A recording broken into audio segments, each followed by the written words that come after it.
I remember the first time coming to college, not really knowing where to go for church. And I remember someone inviting me to the bridge, texting me. I remember the first time walking in, there were so many welcoming people. It was an amazing place and helped me open up to other people and show how grateful Christ is, and that community is amazing. I feel that so much. I remember my first time going too. It was like meeting old friends again. Having that welcoming feeling from everyone that didn't even know who I was. Honestly, the bridge has just changed my life completely. To the point where I am now, I've been rebaptized. I rededicated my life to God, and I got to serve a lot with our serving team at the bridge, and now I'm an intern. And just to see how much God has changed my life in just a year, it has been truly amazing and what He's done. There's just so many things that happen at Beach Week that can't happen anywhere else. Because, you're disconnected, there's no distractions. It's just you have that opportunity to be silent for a little bit. Yeah, I agree with you there. I kind of had a similar thing. So I think it was the same year as you, actually. I got my reaffirming to my call to ministry. So mine kind of first began at 180 weekend earlier that year. I was able to put away myself and my pride and listen to God, and then I got to connect with Steven, and it just really reaffirmed that my call to ministry. I've grown up in this ministry. I've been here since I was in 6th grade, but I really didn't start getting involved till I was probably a sophomore. But I've always had a heart to lead, and ended up was called to ministry my sophomore year of high school, and really had a heart for middle school. I ended up, this ministry gave me the opportunity to go as a camp leader to Creek Week, and it really just showed me that this is really where I wanted to go in life and kind of what I was called to do. So pretty much in 6th grade, one of my friends, she told me about 180, which was somewhere where you could just go and have so much fun on Wednesdays and learn about God. And then in 7th grade, the opportunity for 180 weekend happened. And so I decided to go with my friends. And so we all went. And it was there where I heard Jesus speak to me for the first time. And, he told me that I was loved and I didn't have to do it by myself anymore. And so I accepted him, and I'm just so grateful for the church and all the people in it, and just to be a part of 180. And one of the most incredible things to me is just all the stuff that we get to do, whether it's Sunday mornings or Wednesday nights or just 180 weekend, Creek Week, Beach Week. There's so many people in this church that faithfully give to us that allow us to be able to do this, because I know there's so many people that wouldn't be able to go and experience all those things and be able to meet God in those moments if it weren't for people around us giving to make it available for us to do.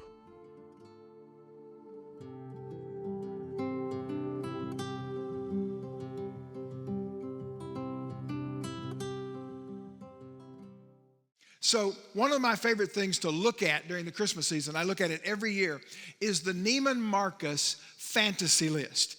Now, the Neiman Marcus fantasy list are extravagant gifts. Many times they don't even sell them, but they are just hugely extravagant gifts that are offered to people. For example, one of the gifts this year in the Neiman Marcus fantasy list is a trip to the Paris Olympics. Sounds nice, but it's a 2-week trip that involves event tickets, meet and greets with athletes, going to medal ceremonies, all for the small price of $210,000. So if you like the Olympics, maybe you want to consider that. Or this was one of my personal favorites, was on the list. You can have yourself inserted, an animated version of yourself inserted into a Disney movie. Next year, during the production of a Disney movie, for a small price, they will animate you and create you as a character and put you in a Disney movie, all for the small price of $510,000. Or the big one on the list for the list this year is a custom Cadillac Carmen Celestique. It's Cadillac's new all-electric, hands-free driving car with luxury interiors, all for only $975,000. Wow. Now, most of us are never going to have an extravagant gift like that, and we're not going to give a gift, and we're not going to receive a gift like that. Yet, for all of us, gift giving is a part of the Christmas season. And the truth is that while at times in our modern culture we've made it a bit excessive and we've made it a bit materialistic, gift giving is actually deeply rooted in Scripture, and it is rooted in the tradition of the passage that we're going to talk about today. Beyond that, what I would say to you that actually giving is not just funding a ministry. Giving is an act of worship. Giving requires faith that God's going to make up the difference for whatever I give. Giving requires obedience, and it requires that I trust God.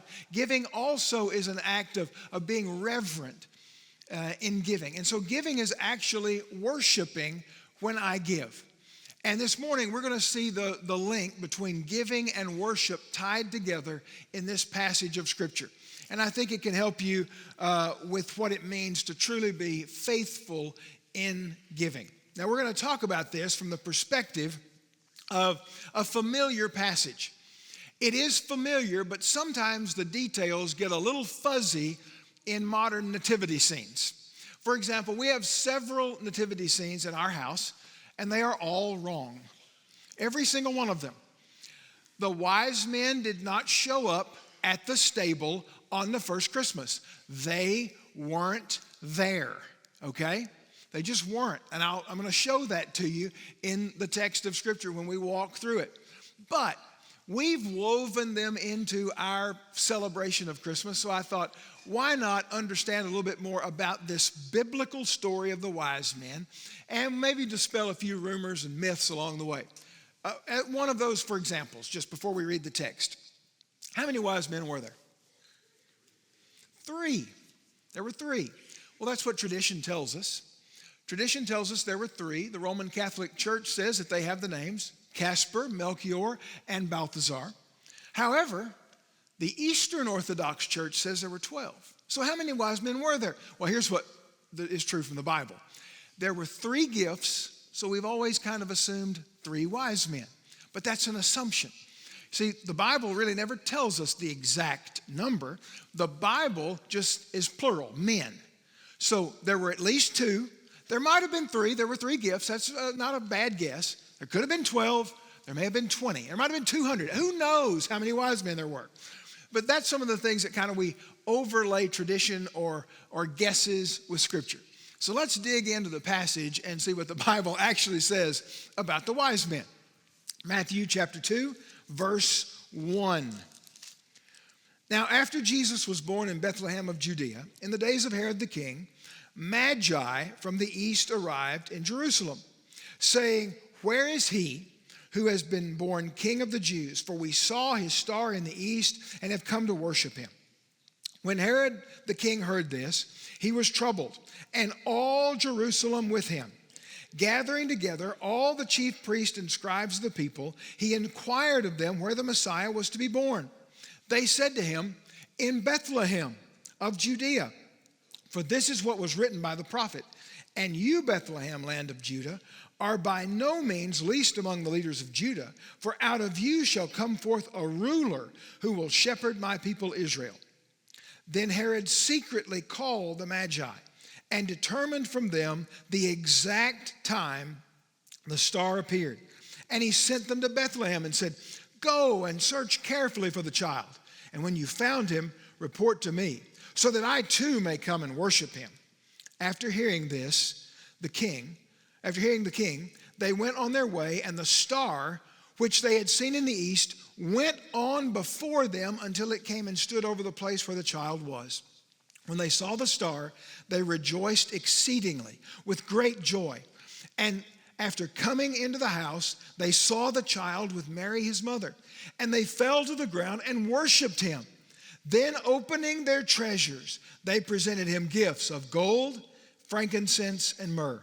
And having been warned by God in a dream not to return to Herod, the Magi left for their own country by another way. There are actually some moments in this story that are incredibly instructive for us, that are very powerful. They tell us something about who Jesus is, but they also speak to us about how we should respond to him.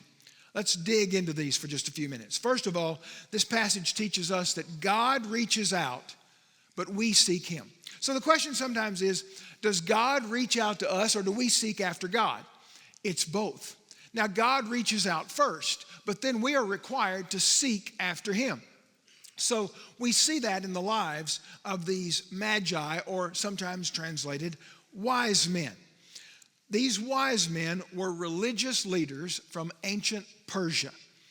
And their religion was one in which they studied the stars. And they believed that when there was a disturbance or there was something new that they spotted in the sky, then it meant something. There was something significant that was going on. We sing a Christmas carol that calls them three kings. They weren't really kings, but the Persian Magi, or wise men, were king makers. No one ever became the king of Persia in the ancient world without the blessing of these wise men, of this clan or this caste of religious leaders.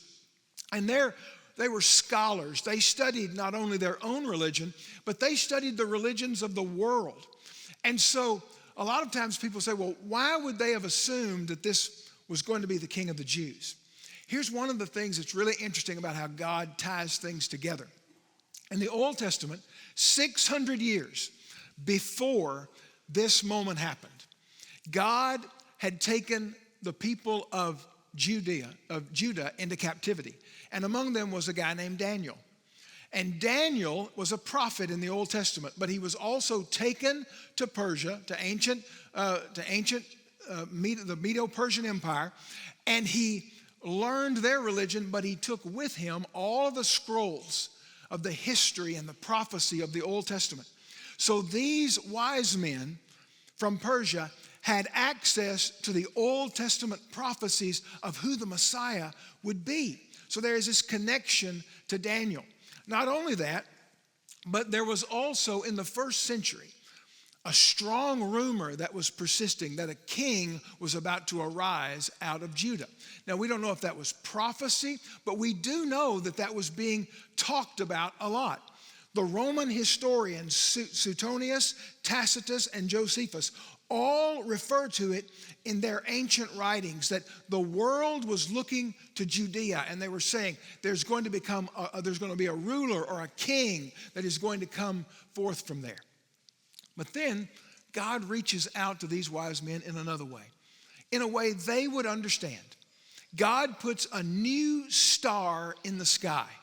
He puts a star in the sky, and these wise men who studied the heavens, who studied the stars, all of a sudden see this, and they associate that with something big is happening. God is doing something big. Some great ruler is about to be born. And so they start following the star. And one of the things that doubters and skeptics have often said about this passage is, well, astronomers now know that there was a confluence. There was a confluence of Mars, Jupiter, and Saturn in the night sky. Their orbits all lined up, and it created a very bright star in about 6 or 7 BC. Could that have been what it was? There was also a comet that passed very near to Earth in about 5 BC. Could that have been what it was? Well, yes, those would have created a new phenomenon in the heavens, but they wouldn't have moved over Jerusalem and then moved over Bethlehem. This was a supernatural star. And here's what I see in this. God was speaking to these pagan, Gentile, moon star worshiping scholars in a way they could understand. See, God was reaching out to them. I am convinced that is a sign of the love of God, that God speaks to people in ways they can understand. The Bible tells us that God is the one who takes the initiative for our salvation. He reaches out for us. Jesus said in John 6:44, "No one can come to me unless the Father who sent me draws him, and I will raise him up on the last day." This is a way that God takes the initiative. And in your life and in mine, God took the initiative to draw you to salvation in Christ. Coming to Jesus was not your idea first, it was God's idea. But these wise men then have to seek him. They have to pursue him. Deuteronomy chapter 4, verse 29 says, "But from there you will seek the Lord your God, and you will find him if you search for him with all your heart and with all your soul. It's not either or. Does God reach out to us or do we seek him? It's God reaches out to us and then we seek him in response. And God is reaching out to some of you. God is reaching out to some of you at the church at Shepherd today or at our West Campus or at 11 o'clock East. God is reaching out to you today. And sometimes he's speaking to you in ways that you can fully comprehend and understand and then lead you to belief. Angelina Jolie is a very famous actress, and now that she's not acting as much, she is directing films. And a few years ago, she directed a film based on a book. The film and the book are called Unbroken.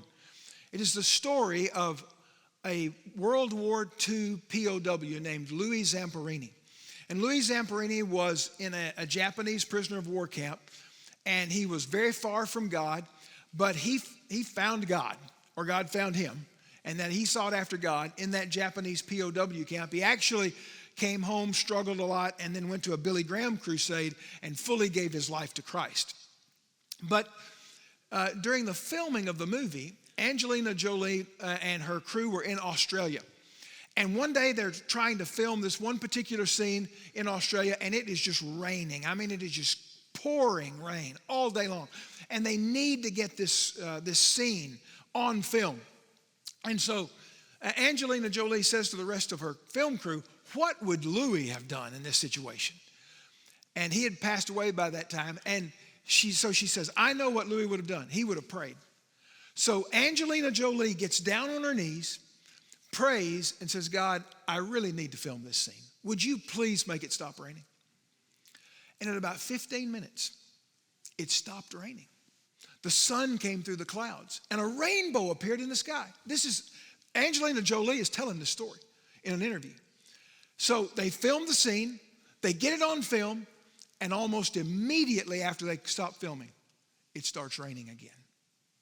Now, Angelina Jolie has a Christian heritage. Her father is a man named John Voight, an actor, and John Voight is a committed follower of Jesus. But she has never followed him in the faith of her father. But maybe that was God saying to her, I love you. And I'm going to answer this prayer, and I'm going to show you that I am really God. And maybe someday that plus some other building blocks will lead her to fully embrace faith in Jesus Christ. God speaks to us in ways that we can understand. God reaches, we seek. Second, God guides, we persevere. These Magi, these wise men, see this star and they start following it. And as it leads, they follow. As it moves, they move. So God is the one who is guiding them, but they had to persevere. They had to persevere through hostile territory. Now, they have some very, very valuable gifts with them. They've got the gold, the frankincense, the myrrh. Those were all very, very valuable. And so they had to guard against robbers. These were very wealthy people. And so if robbers caught wealthy people out, well, they'd just kill them and take all their stuff. So they probably had a large entourage of security and guards with them. They probably had to carry with them food and tents and shelter for staying out in the barren desert overnights. They had to cross 2 rivers, both the Tigris and the Euphrates, and those might have been at flood stage at some point. And so their journey was very, very treacherous. And then finally they get to Jerusalem and they meet with Herod. The last obstacle they had to encounter was the king who was now sitting on the throne.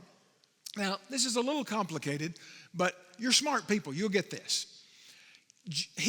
Herod was the king of Judea. He was the one who was in charge of Judea. But he served at the pleasure of the Roman emperor. So while he was a king, he didn't have all authority. He wasn't completely in charge, but he did enough. And he was also very, very powerful. As far as someone who served under Caesar, he was actually a really powerful ruler. He had ascended to the throne of Judea from his father in 37 BC. So he's been on the throne for over 30 years. He's entrenched in power. And the way that he stayed in power was that he found a way to satisfy both the Jews and the Romans. That was a tightrope to walk. He satisfied the Jews by undertaking a major renovation and construction project at the temple. The temple that Jesus refers to when he is on earth, the temple that is referred to in the New Testament is actually called Herod's temple because he spent a lot of money. He raised a lot of money and he expanded the temple, he renovated the temple, and it was a great, grand, glorious, beautiful structure. That made the Jewish people happy. But he had also built the citadel in Jerusalem, which was the housing of the Roman governor and the Roman soldiers. And so that made the Romans happy. And in addition, he taxed the people terribly and sent a lot of the money to Rome. That made Rome happy. So he's walking this tightrope between the Jews and the Romans, and he's doing it in a very shrewd way. But something began to happen to Herod as he got older. Historians tell us that he had several of his wives and many of his sons killed because he was paranoid and he thought they were plotting against him. So what you've got is an aging king. These wise men from the east show up, full entourage. It's a big show when they walk into Jerusalem and they say, "We're here looking for the new king." Now that doesn't sit well with the old king because in the ancient world, the only way to get a new king is for the old king to be dead. So Herod, in his paranoia, perks up his ears. And the Bible says, and Herod was greatly troubled and all Jerusalem with him. If Herod was troubled, everybody else was going to be troubled. Everybody's going to be worried. Everybody's going to be on eggshells. Everybody's going to be on edge because wonder what Herod is going to do. But remember, he's shrewd. Oh, he's shrewd. And so he calls the wise men in and he says, "Hey, this new king, I want to worship him too. You guys go find him and you come back and tell me where he is. Oh, and by the way, when did the star appear?" So he's asking where he is and when he was born. And they tell him 2 years. We know that because Herod's going to go on a rampage and kill all the baby boys in the vicinity of Bethlehem who were 2 years old and younger. And God supernaturally protected Jesus in that moment. And so these wise men tell Herod the truth. They're quite innocent in the matter, but Herod is plotting. He is plotting to kill the baby Jesus, the boy Jesus by this point, who's 2 years old. And so these wise men, they allowed God to guide them, but they had to persevere. There is something that is something of a myth in American Christianity that I want to confront from this. And it is that some people seem to think that God's will is always going to be easy. I'm going to tell you that God's will is not always easy. Sometimes there are obstacles, sometimes there are hardships, sometimes there are setbacks, and doing God's will is not always easy. There's this myth that is totally confronted by Scripture. And the myth is that if you're doing God's will, everything will go your way. Everything will just flow. And anytime, sometimes those of us who are Christians have something that goes against us, we just give up, we throw up our hands and say, well, it must not have been God's will. That is not the way life works. Life doesn't work like that. As a matter of fact, James chapter 1 verse 2 says, "Consider it all joy, my brethren, when you encounter various trials, knowing that the testing of your faith produces endurance. And let endurance have its perfect result so that you may be perfect and complete, lacking nothing." James says that we're going to encounter various trials. There are going to be obstacles. There are going to be setbacks. There are going to be times when there's not enough resources. There are going to be times when people speak against you. There are going to be obstacles in the way. And if we're going to truly follow Christ, we're going to have to persevere wherever He guides. And if you do that, there's a blessing in it. In that same chapter, James chapter 1, James 1:12 says, "Blessed is the man," or blessed is the person, "who perseveres under trial. For once he's been approved, he will receive the crown of life which the Lord has promised to those who love him." There is a process in American life where we give up just way too easy. Anytime there's any hardship, we just quit and give up. I'll give you an example of that. For a long time in college athletics, it was kind of unfair the way that athletes were treated. Like you could sign to play sports for a college, like basketball or football or volleyball for girls or softball, and you could sign, and then if your coach left, well, you were stuck there. And that was unfair to the athletes. But now that pendulum is swung through what is called the transfer portal. And if your coach kind of is hard on you, you can just transfer. You can just give up. You can just quit. Go somewhere else. Well, that actually is feeding an attitude in our culture. And that attitude is that if I don't like something, I don't have to be disciplined. I don't have to listen to a coach. I don't have to listen to an authority figure. I'll just go my own way. I'll just do my own thing. And the truth is this, that growth happens in life not when you avoid hardship and obstacles, but when you persevere through it. Real growth in life happens when you stick to it, when you trust God to give you the strength to overcome something that looks just insurmountable in your life. And so many of us are just too easy to quit. We find it far too easy to walk away, to give up. Just think about it. All of the worthwhile things in your life have happened because you persevered. I mean, a college degree. We had some college students yesterday who graduated from MSU, and there were the mid-year graduations. That doesn't come easy. You persevere. You step up and you do the hard work and you do the assignments, and it doesn't come easy. And yet the blessing is in persevering. Blessed is the man who perseveres under trial, for once he has been approved. In other words, once you overcome the obstacles, you receive the crown of life or the reward. Finally, God reveals, we respond and rejoice. The wise men find out from Herod a piece of information too. And that is that this Messiah, this new king, is supposed to be born in Bethlehem. And then they begin to follow, and the star moves, and the star moves over Bethlehem. And the Bible says it moves over the house where they were. And remember, this is 2 years later. They're not still staying in the stable 2 years later. They have a house.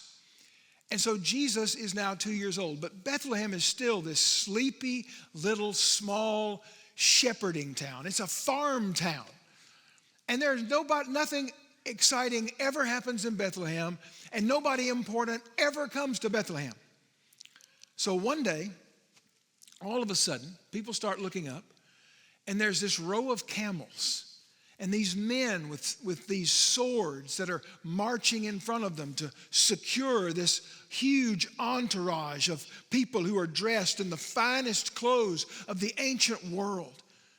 Remember, these were not kings, but they were kingmakers, and they were very powerful and wealthy people. And they show up in Bethlehem, and they're following the star, and it points right down to this house, and they show up at the house. And the Bible says that when they arrived at that house, they rejoiced with exceeding great joy. And once they came into the house, they found the child. Mary, his mother, was there. We don't know where Joseph was. Maybe Joseph is out working on this day. And they saw the child, and they fell to the ground and worshiped him. Now, I want you to think about that. These are regal men. These are educated men. These are really sophisticated people.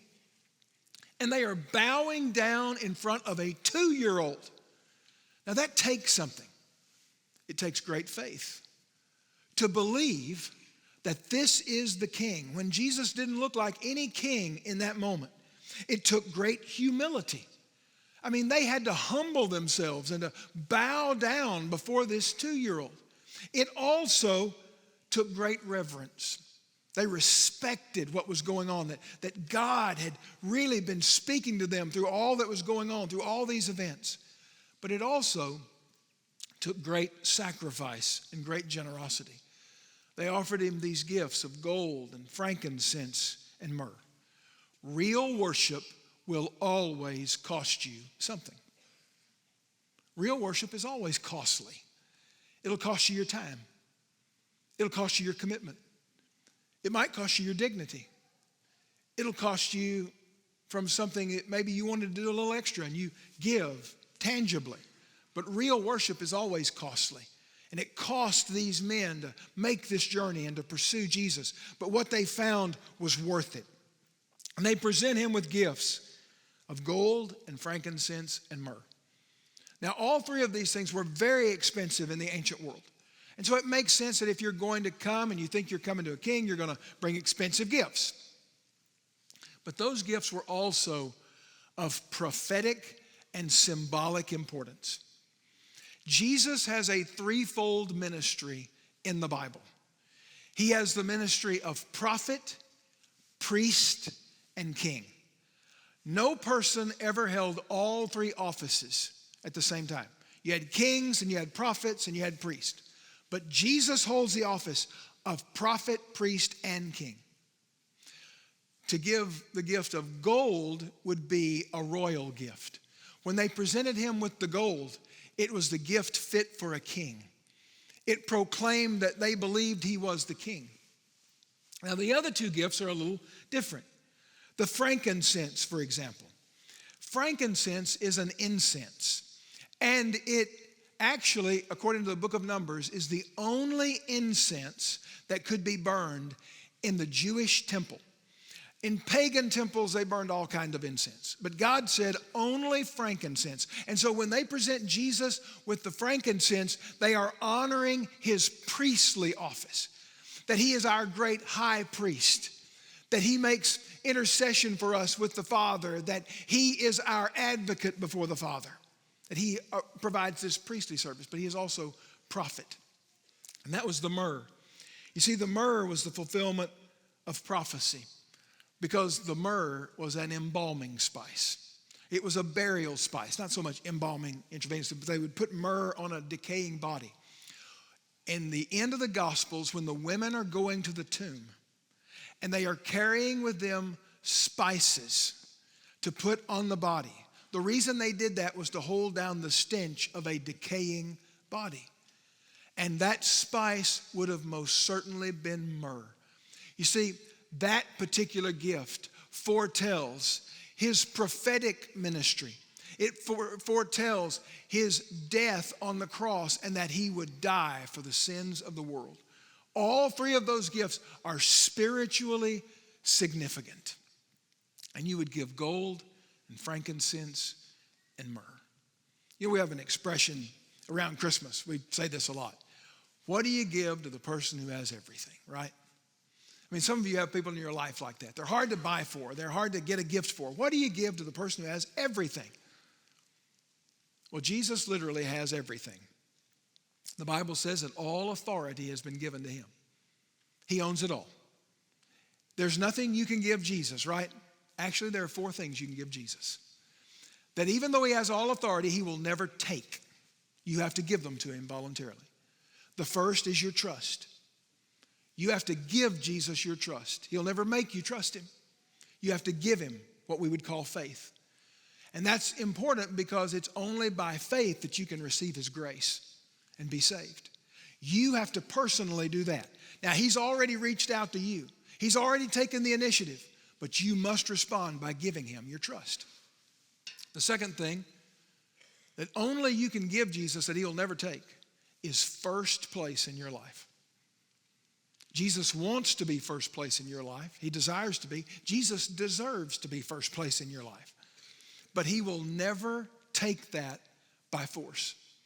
You're going to have to surrender and say, Jesus, I give you first place in my life. You give that to him as a gift, and he'll receive it. The third is you have to give him your heart, or I don't mean that necessarily by the way we use that expression for salvation, but you give him your loves. You give him the loves of your life. He is to be your first love. And everything else you love, you surrender to him. Now, the great thing is he gives you back so much of that. He might choose to take some of it, though. But you give him your love. And fourth, the fourth thing that you can give Jesus, that he's not going to take, but that he's depending on you to give him, is others. There are people in your life that you could share the gift, the greatest gift of Christmas with. You can give them the opportunity to know Jesus. Maybe that's by an invitation this week for them to come with you next Sunday. I mean, Christmas Eve's on Sunday. Come to church with me. Come to a Christmas Eve service where they'll hear the gospel, where they'll hear the good news of Jesus. But Jesus is not going to do that on his own. He's counting on us to bring others to faith in him. That's our responsibility. It's our responsibility to share this good news and to share his love with others. The gift of the Magi is the gift we give back to Jesus. Let's pray together. Father, I thank you for this day and for this moment. Lord, from this incredible story, we learn so much about who you are and how you seek after us and how you pursue us. We also learn how we should respond to you. And now, Lord, I pray for anyone in this room who's never trusted Jesus, for anyone in any of our venues who's never given him their trust, that today would be the day in which they say, Lord Jesus, I'm a sinner, but I believe you died on the cross for my sin. I believe you rose from the dead so that I could have eternal life. I trust you, Jesus. I believe. And I give you my life today. I surrender it to you. In Jesus' name, amen.